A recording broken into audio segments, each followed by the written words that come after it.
महाभारत के वन पर्व के तृतीय अध्याय में यक्ष युधिष्ठिर संवाद आता है। यह जितने सरल शब्दों में है उतना ही महत्वपूर्ण इसका ज्ञान है।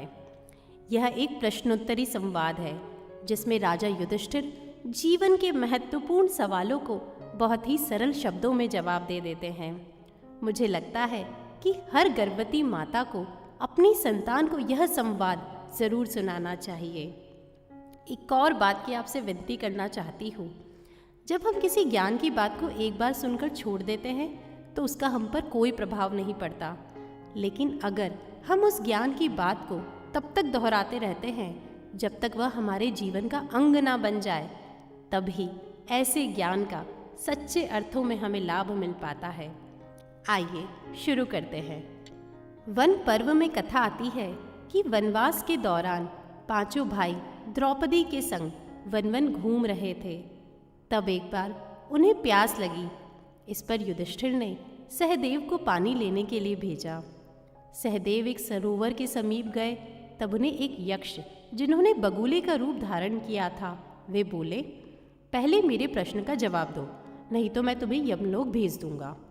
सहदेव ने उसकी बात पर ध्यान नहीं दिया और वह कुछ देर में वही मृत अवस्था में गिर गया। इस प्रकार अन्य तीन भाई नकुल, भीम और अर्जुन भी आए और इसी प्रकार बगुले की बात न मानने पर मृत अवस्था में वहीं लेट गए। अब अंत में युधिष्ठिर जी आए और जब उन्हें बगुले की आवाज़ सुनाई दी तो वे रुक गए और विनम्रता से उनसे सवाल पूछने को कहा। यक्ष का पहला प्रश्न था, जीवन का उद्देश्य क्या है? युधिष्ठिर जी ने कहा, जीवन का उद्देश्य उसी परमात्मा को जानना है जो जन्म और मरण के बंधन से मुक्त है। उसे जानना ही मोक्ष है। यक्ष का दूसरा प्रश्न था, जन्म का कारण क्या है? युधिष्ठिर जी ने कहा, पूर्व जन्म की हमारी कुछ अतृप्त वासनाएं, अतृप्त कामनाएं और अशुभ कर्म फल ही जन्म का कारण है। तीसरा प्रश्न था, वासना का जन्म से कैसा संबंध होता है? युधिष्ठिर जी का उत्तर था, जैसी वासनाएं वैसा जन्म। यदि हमारी वासनाएं पशु जैसी होगी तो पशु योनि में जन्म मिलेगा, यदि वासनाएं मनुष्य जैसी होगी तो मनुष्य योनि में जन्म लेगा। अर्थात आज के समय में जो लिव इन रिलेशन या मल्टीपल रिलेशन रखते हैं उनके लिए यह सूत्र अति विचारणीय है। चौथा प्रश्न था, संसार में दुख क्यों है? उत्तर था, संसार के दुख का कारण लालच, स्वार्थ और भय होता है। अगला प्रश्न था, भाग्य क्या है? उत्तर था, हर क्रिया, हर कार्य का एक परिणाम होता है। परिणाम अच्छा भी हो सकता है और बुरा भी हो सकता है। यही परिणाम भाग्य है। हमारे आज का प्रयत्न ही कल का भाग्य बनेगा। अगला प्रश्न था, सुख का रहस्य क्या है? उत्तर, सत्य, सदाचार, प्रेम और क्षमा ही सुख का कारण है। हम सभी अपनी संतान का सुखी जीवन चाहते हैं तो हमें उन्हें यह दिव्य गुण भी जरूर देना चाहिए। अगला प्रश्न था, दुर्भाग्य का कारण क्या है? उत्तर, मद और अहंकार। अगला प्रश्न था, सौभाग्य का कारण क्या है? सत्संग और सबके प्रति मैत्री भाव।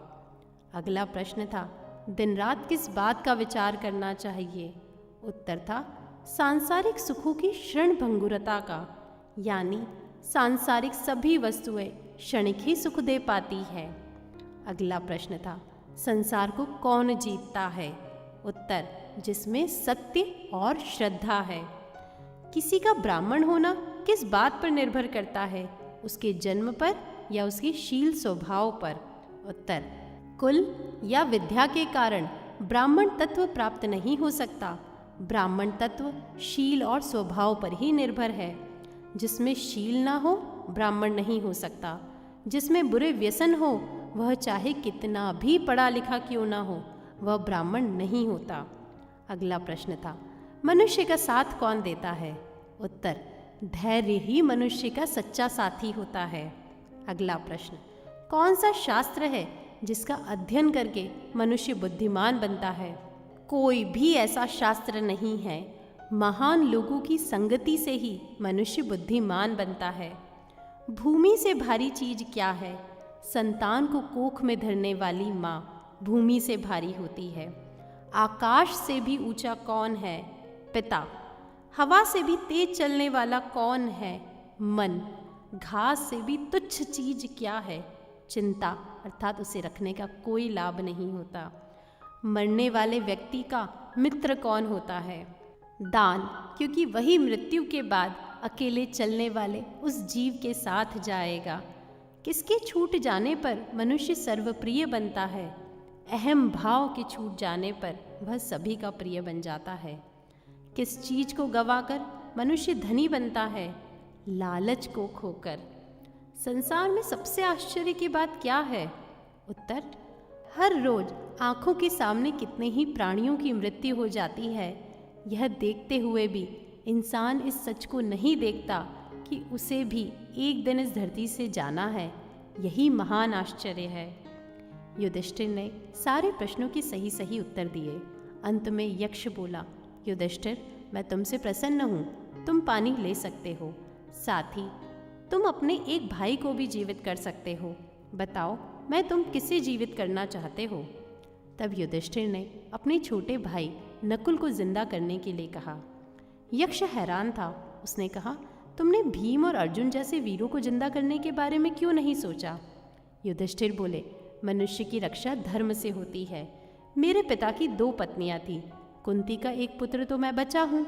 मैं चाहता हूँ कि माता माद्री का भी एक पुत्र जीवित रहे। यक्ष उत्तर सुनकर बहुत खुश हो गए और उन्होंने सभी भाइयों को जीवित कर महाभारत की जीत का वरदान देकर वे अपने धाम लौट गए। इस प्रकार मेरे बच्चे, धर्म की जीत होती है। यही अंतिम शिक्षा हमें इस संवाद के द्वारा मिलती है। आशा है आप अपने जीवन में बहुत सारी शिक्षाएं इस संवाद के द्वारा लेंगे। सभी को मेरा प्रणाम। बहुत बहुत धन्यवाद।